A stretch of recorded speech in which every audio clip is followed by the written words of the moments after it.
Bonjour, je suis Hakim Da'lam et je vous propose ma chronique du lundi 11 août 2025. Elle s'intitule « Comment traduit-on Ti amo en allemand ?»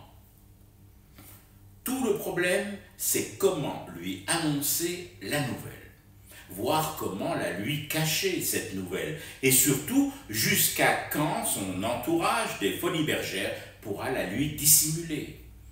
Il va bien finir par la découvrir, un journal, le JDD ou Frontières, que Brigitte aura laissé traîner dans la cuisine au petit déjeuner, juste avant qu'elle ne le conduise au cours préparatoire à la politique à la crèche de l'Élysée, où elle a l'habitude de le déposer chaque matin avant de vaquer à ses affaires adultes et sérieuses. Si ce n'est pas un journal, ça sera forcément un flash d'infos sur CNews, lu avec un accent guttural par un Pascal Praud debout et sillonnant le studio au pas de loi.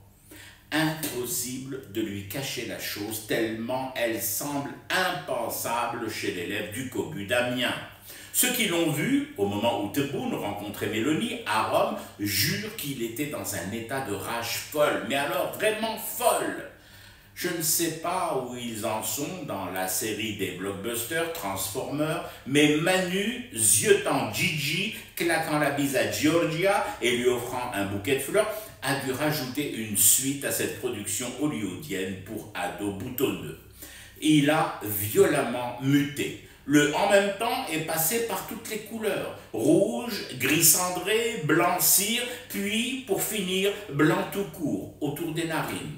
Alors imaginez un peu qu'il apprenne aujourd'hui que le président des Édiens va se rendre en Allemagne prochainement, probablement au mois de septembre. Purée, septembre, à la rentrée, septembre noir pour Mimi Manu. Déjà qu'il avait sur ses petits bras un méga appel citoyen français à paralyser les villes et campagnes de France. Maintenant, voilà que s'y ajoute ce sadique président algérien qui s'en va user son Mont Blanc sur des montagnes de contrats entre Alger et Berlin. C'est plus un caca nerveux qui va leur faire aux Français, c'est l'occlusion intestinale qui le guette, avec effet immédiat sur ses devoirs d'écolier. Bah oui, le Manu a d'énormes difficultés avec son alphabet.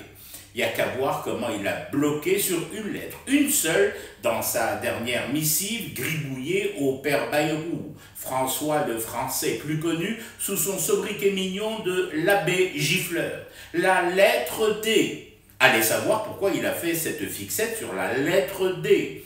Peut-être pour cette vitamine D naturelle que les expats français et leurs familles regrettent déjà de ne plus pouvoir consommer à l'envi et gratuitement sous le soleil de des édits. Peut-être. Alors si en plus il apprend que notre rail sera en Deutschland avec un bon gros D bien dodu, là j'ai mis la dose de D, Manu va nous dégainer toutes les autres lettres de son alphabet détraqué.